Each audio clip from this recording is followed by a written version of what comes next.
Muchas gracias, bendiciones, ¿cómo están? Bienvenidos, bienvenidas. La semana pasada se dio a conocer una noticia triste, lamentable, en la isla de Quinchao, en Chiloé. Una familia afectada por el COVID. La madre estaba hospitalizada en Castro, en el hospital de Castro, y la comunidad, toda viéndose afectada por esto, hicieron una cadena de oración. Estuvieron por un mes en una cadena de oración y justamente el domingo recién pasado esta mujer falleció, dejando a 3 niños huérfanos, puesto que en el mismo hospital un mes antes había fallecido también el padre, dejando a un niño de 14, otro de 12 y de 6 años en total abandono en la orfandad. Es una lamentable noticia, pero esto ocurre a nivel mundial en términos pandémicos, en miles de casos a nivel mundial, y dejó al descubierto aquí en Chile 283 niños que la pandemia los ha dejado huérfanos, sin padre, sin madre. Pero me llamó la atención cómo la comunidad, y suele ocurrir eso, se reúnen en torno a la oración e hicieron cadenas de oración, pero no dio resultado. Y eso me hizo acordar de alguien que me preguntara hace también muy poco, donde habían orado 3 meses por alguien, se esforzaron profundamente en la oración y también no se consiguió el resultado que ellos esperaban. Y entonces varios de ellos cuestionaron y dijeron qué sentido tenía el tiempo invertido en la oración, y lo percibían como una pérdida de tiempo. Fue una pérdida de tiempo, me dice el pastor, 3 meses orando para que finalmente la persona igual falleciera. Y entonces uno puede preguntarse si acaso la oración provoca algún cambio, si es causal de las veces que nosotros creemos y entendemos que las respuestas han ocurrido. Porque están las dos opciones. Hay veces que cristianos y grupos que creen en la oración manifiestan y te hacen testimonio de que Dios ha respondido sus oraciones, defendiendo entonces la oración como causa de lo que allí ha ocurrido. El punto es qué pasa cuando no hay respuesta, y cuando las hay, si realmente fue la oración la que trajo esa respuesta, o realmente eso que iba a ocurrir sucedería independientemente de la oración, que igual eso habría de ocurrir. ¿Habrá alguna forma? Pregunto, ¿habrá alguna manera en que podamos nosotros probar y comprobar que la oración es realmente la causa cuando hay respuestas a ellas? En el principio de causalidad, de efecto y causa, cada cosa que ocurre en nuestro mundo tiene su causa, cada efecto tiene su causa, lo que ocurra tiene su causa. Y para que sea considerado así, tiene que repetirse siempre y tiene que darse siempre, claro, bajo las mismas condiciones. Hoy en día nos están vacunando a todo el mundo, pero para que eso fuera así y fuera aprobado, aunque sea como una prueba en tiempo de pandemia, como emergencia, que es lo que nosotros estamos haciendo hoy, se tuvo que hacer muchas pruebas para eso, cientos y miles de pruebas. Y en algunos casos, cuando se prueban las vacunas, se prueba en algunos inoculándolo efectivamente con la vacuna y a otros se le pone nada. Un placebo. De tal forma de poder determinar que si tenemos los anticuerpos y si logramos aún sobreponernos al contagio, fue la vacuna y no fue otra cosa, o no fue algo propio de la persona en particular, y no sirve un caso. Tiene que ser miles de casos para probar que el efecto provocado por los anticuerpos logra entonces la causa, el efecto de tener los anticuerpos, la causa sería realmente la vacuna. Y cuando se hacen esos ensayos, en algunos casos salieron que las personas igual se contagiaban. Entonces ahora ya comienzan a darse cuenta que no es el 100% y a veces es menos, y hoy estamos siendo vacunados con el 65%. Pero no cabe duda que la vacuna es la causa para provocar ese efecto. La pregunta es, ¿podremos nosotros mostrar que la oración es la causa de las veces que son respondidas? O quizás eso iba a ocurrir igual. La persona sanaría igual. El trabajo llegaría igual. Lo que esperabas igual llegaría, oraras o no oraras. ¿Cómo podemos probarlo? ¿Cómo podemos estar seguros de eso?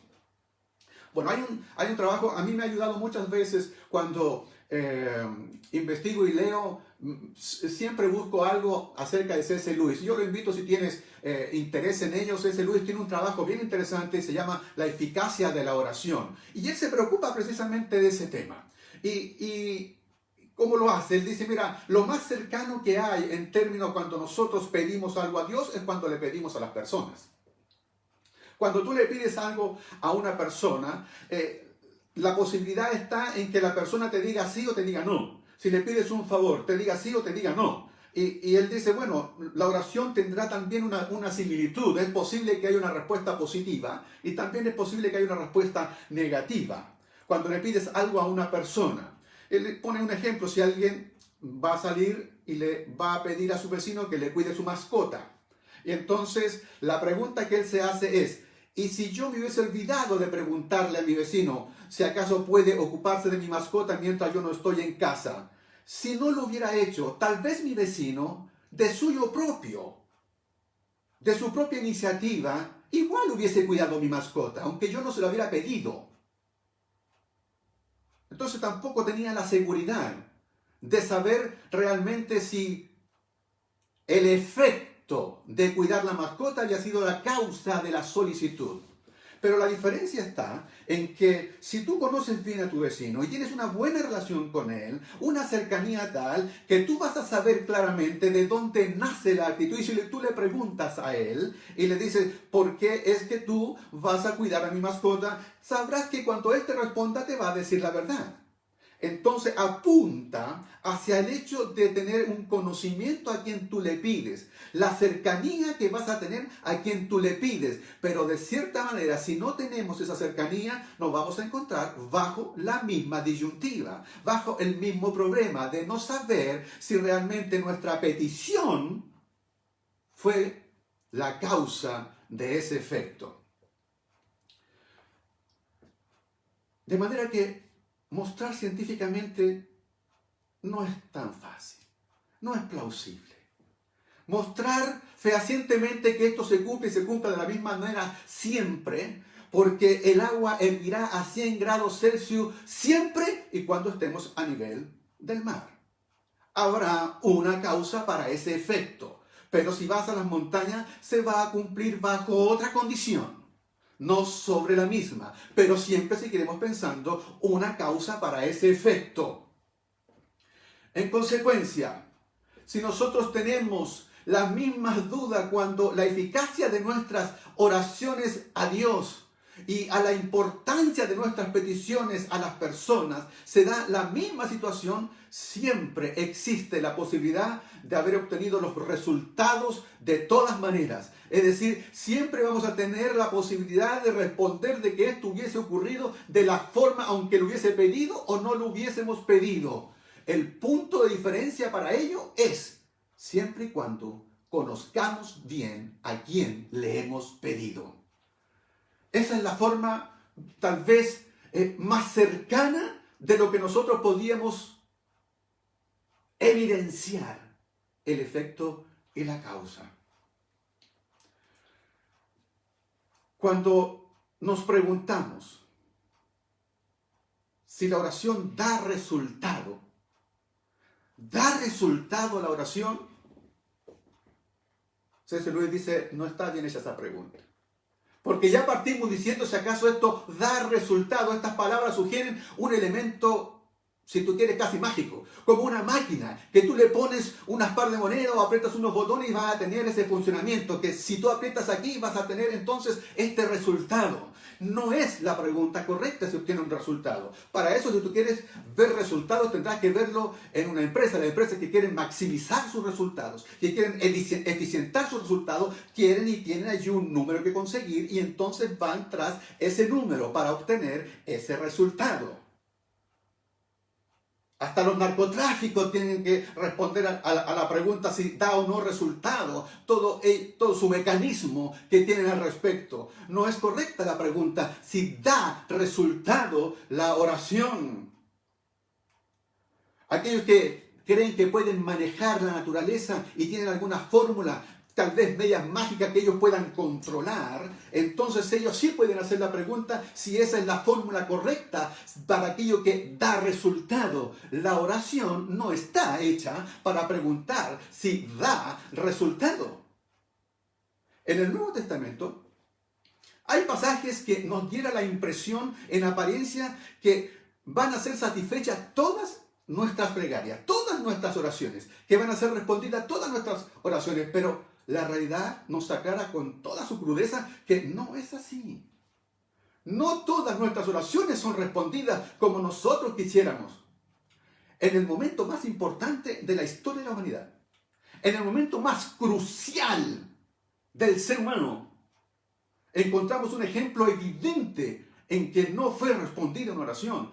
¿Puedes ubicarte en el Getsemaní? En el dolor del Getsemaní, allí, el más santo de los santos, el más puro de los puros,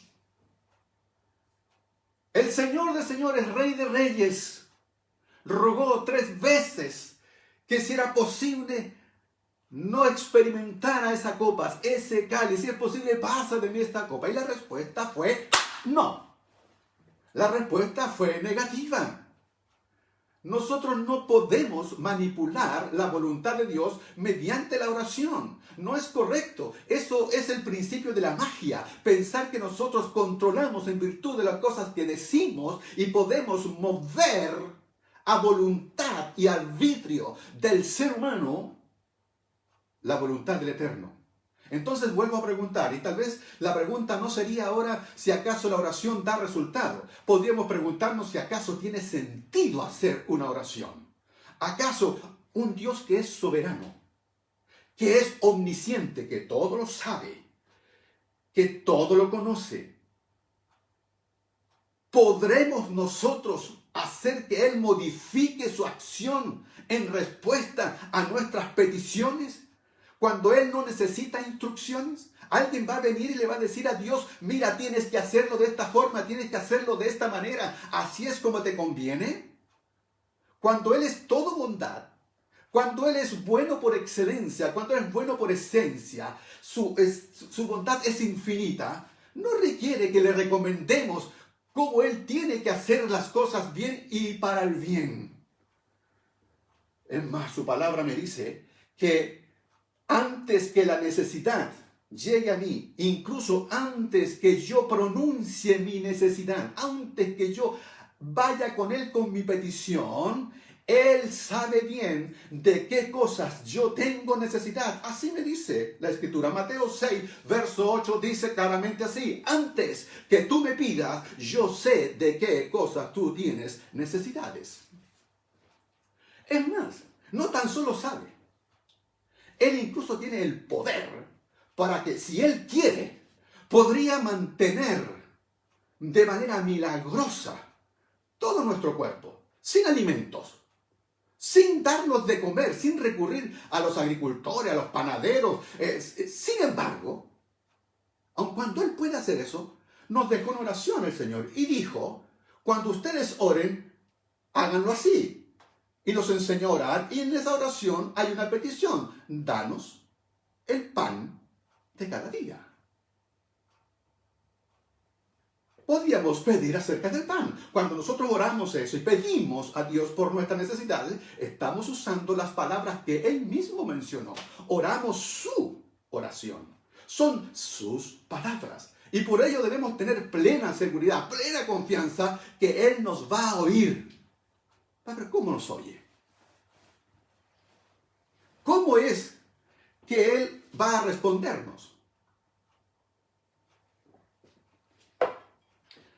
Bueno, pues lo va a hacer permitiendo, si le pido pan, es decir, para nuestras necesidades, tomando ese ejemplo, bueno, permitirá que el suelo, que el clima, que las mentes trabajadoras e ingeniosas, la voluntad de los hombres, todo eso coopere para la realización de su voluntad, de su designio.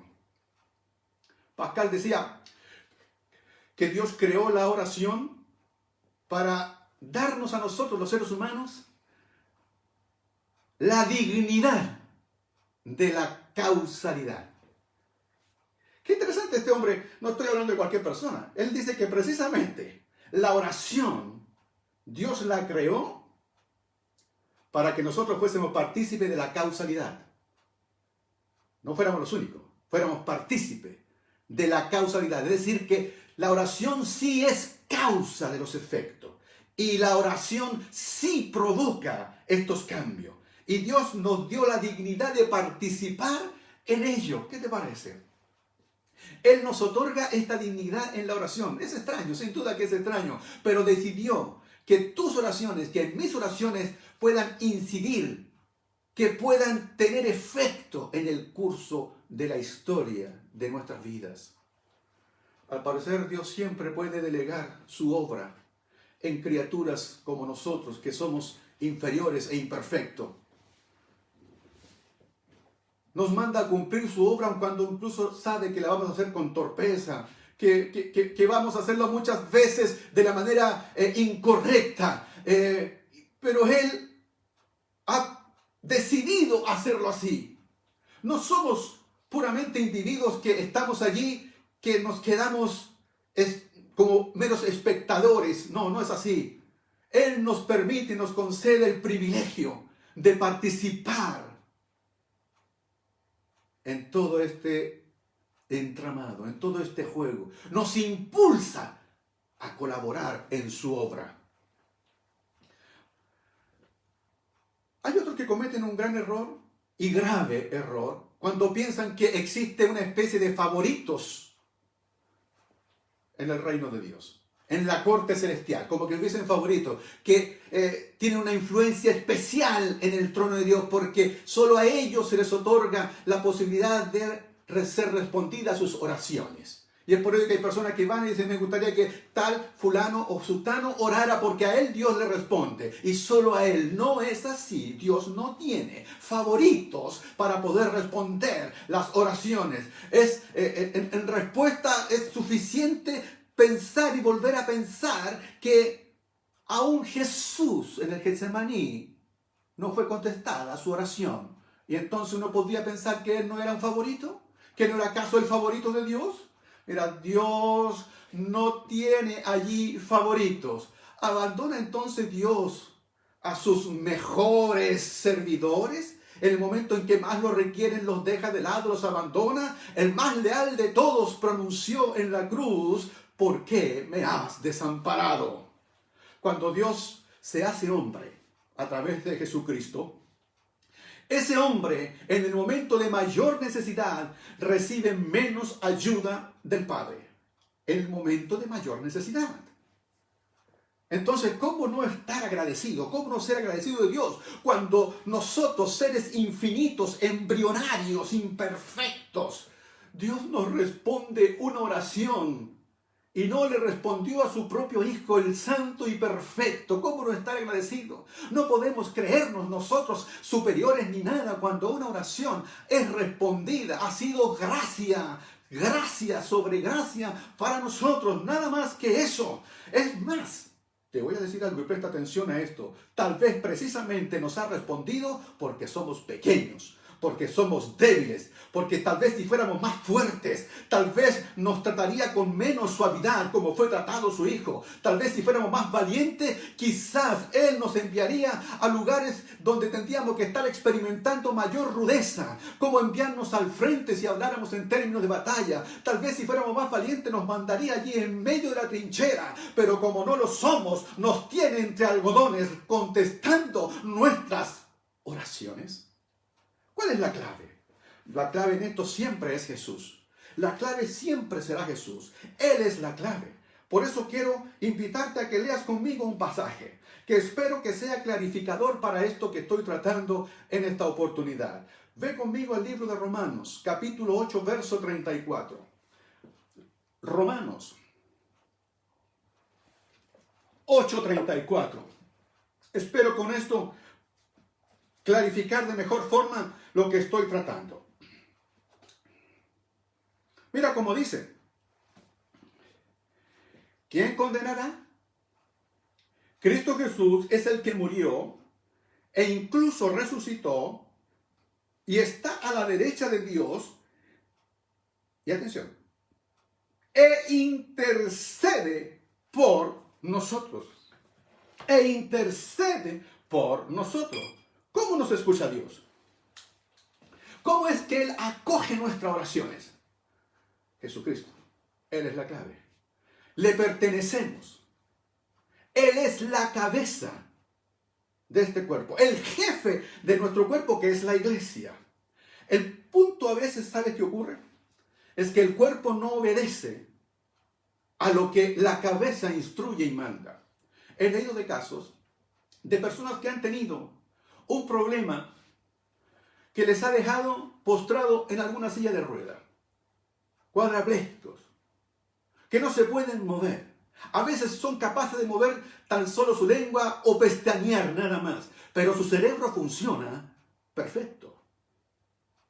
Muchos casos de eso han sido enviados a lugares creyendo que tienen problemas de deficiencia mental, hasta que son descubiertos que no, que solamente el problema está en su cuerpo, en sus órganos, en sus extremidades. Y he leído casos sorprendentes de que son capaces de poder escribir, de poder pintar, de hacer maravillas, porque su cerebro funciona sin problema, de una manera prodigiosa. Es el cuerpo el que no está bien, es el cuerpo el que no está respondiendo. Y a veces me pareciera vernos a nosotros como iglesia del Señor, que su cabeza, que es Jesucristo, que funciona de una manera perfecta, no logra traducir, no logra realizar lo que ella está diciendo, porque nuestro cuerpo, nosotros mismos, como parte del cuerpo del Señor, no estamos respondiendo de la manera que se espera.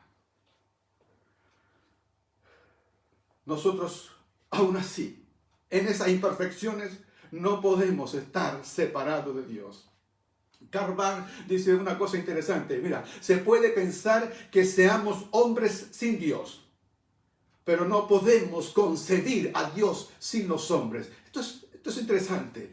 Hay personas, seres humanos, que no tienen a Dios en su vida, que no consideran a Dios en su vida, que no es posible que tengan a Dios dentro de todo su entorno. Pero ¿sabes una cosa? Dios, desde el minuto en que se hizo hombre, no puede, es imposible que no esté relacionado con la humanidad. Dios es hombre a través de Jesucristo, de tal forma que Él no puede estar alejado de nosotros. La humanidad está presente en el reino de Dios a través de Jesús. Eso es lo que dice Pablo en este verso. Él nos está diciendo 4 cosas importantes. acerca de Jesús. Primero dijo que Jesús murió.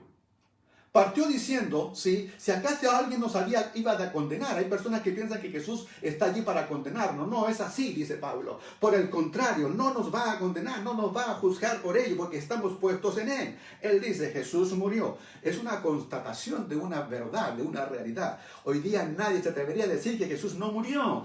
Jesús murió. Primera cosa, dice Pablo, Jesús murió. Segundo, además de que Él murió, Jesús resucitó. Esa es una evidencia mostrada por Pablo, y Lucas lo demuestra fehacientemente con todas las evidencias indubitables acerca de la resurrección de Jesús. Jesús murió, Jesús resucitó. Tercer cosa que dice Pablo, además está a la diestra de Dios Padre. Mira, ¿dónde está hoy? ¿Dónde está Jesús? A la diestra de Dios Padre. Y si Jesús está allí, también está la humanidad. Ahí está en Jesús. Murió, resucitó, pero ahora está a la diestra de Dios Padre. ¿Para qué? Bendita palabra, porque ahora dice, está allí para interceder por ti y por mí. ¿Sabes qué quiere decir literalmente eso? Que está allí pidiendo en oración por nosotros, haciendo peticiones de oración para nosotros. Es la cabeza orando. Cuando esa oración se une hacia el cuerpo. Por eso que la Biblia dice, cuando nosotros a veces no sabemos qué pedir, no sabemos cómo orar, el Espíritu de Dios intercede para guiarnos y indicarnos en qué orar, en cómo orar. ¿Te imaginas que la cabeza, a través del Santo Espíritu que guía a Jesucristo, a través del Espíritu Santo que guía a la iglesia, sabiendo lo que es bueno, lo que es mejor, lo que es correcto, lo que hace bien para nosotros, lo que nos va a bendecir, entonces el Espíritu Santo, conectado, porque es Dios, nos guía, nos impele, nos impulsa a ese motivo de la oración. Está asegurada esa respuesta, efecto y causa. Porque es la cabeza indicando, es la cabeza guiando. El Espíritu de Dios debe guiarnos. Es como si Pablo nos dijera, mira, ¿crees que Jesús es el juez? ¿Que está ahí simplemente para condenarnos? No. Él podría condenarnos sin duda, porque claramente nosotros cuando estábamos alejados de Él, estábamos condenados a una perdición. Bien pudiera hacerlo porque tiene el derecho, pero se equivoca, dice Pablo. No está allí como un fiscal, no, está allí como nuestro abogado, encargado de nuestra defensa. Él ruega por nosotros. Dios es el Padre de nuestro Señor Jesucristo, y Él oró y sigue orando. Ese es el fundamento de nuestras oraciones. Es decir, Dios mismo respalda nuestra petición. Él ha querido ser quien acoja todas nuestras oraciones, porque todas nuestras oraciones han sido recapituladas, han sido refundidas, han sido resumidas en la clave, en Jesucristo. Dios no puede de acogerlas, porque es Jesucristo quien está orando. Pastor, yo le entiendo perfectamente hasta dónde está aquí, pero sí no puede usted negar que hay oraciones que no son respondidas. Sin duda. Así ocurre. Pero eso no será motivo para que el pueblo de Dios deje de orar. No será motivo. Pablo terminará diciendo en este verso, un poco más abajo, que podríamos nosotros estar en peligro. Podríamos nosotros estar en el hambre. Podríamos nosotros estar en la desesperación.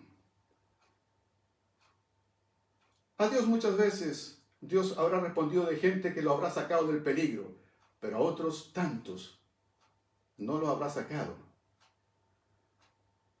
Y le daremos gracias por aquel que sí.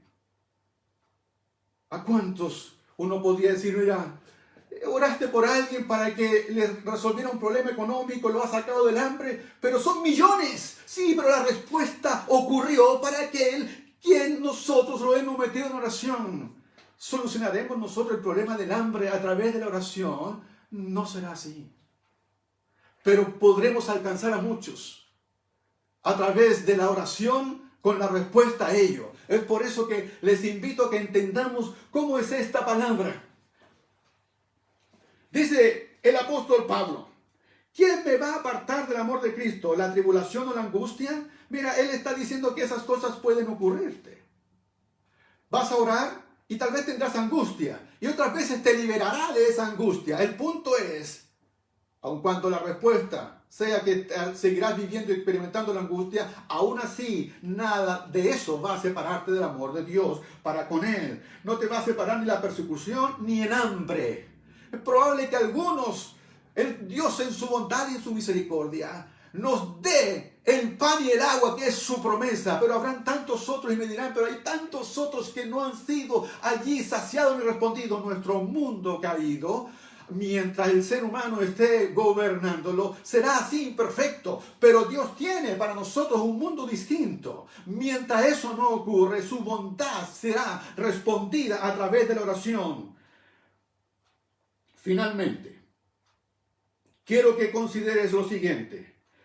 Pablo dice, estoy convencido, y ojalá también tú y yo estemos convencidos. ¿De qué? Que ni la muerte, ni la vida, ni los ángeles, ni demonios, ni lo presente, ni aquello que haya de venir en el futuro, ni lo alto, ni lo bajo, ni lo que está en el reino de los cielos, ni aún lo que esté abajo en el infierno, ni cosa alguna de toda la creación, lo que fuera, nada de eso podrá separarte del amor en Dios. Es la invitación a saber que la oración tiene su efecto. La oración es posible. Dios, su gran bondad ha permitido que la oración pueda ir para pedir que la mano de Dios se mueva en bendición para unos pobres, imperfectos como somos los seres humanos. La oración tiene poder. La oración mueve esferas que tú ni yo siquiera imaginamos. Cuando nosotros creemos que hemos tirado nuestras palabras, no han sido al viento, han sido a la presencia de Dios. Y tal vez nunca veremos cómo esas respuestas han llegado, cómo se ha movido en las esferas espirituales el poder de Dios. Una oración puede tardar en su respuesta, pero Dios, si ha planificado que eso ocurra, ocurrirá. Sí o sí. Sigue en el poder de la oración. Para eso debes tener plena relación con el que es la cabeza, con el que está sentado a la diestra de Dios Padre, con Jesucristo, porque el Espíritu de Dios nos guiará para saber cómo y cuándo saber orar. Amén.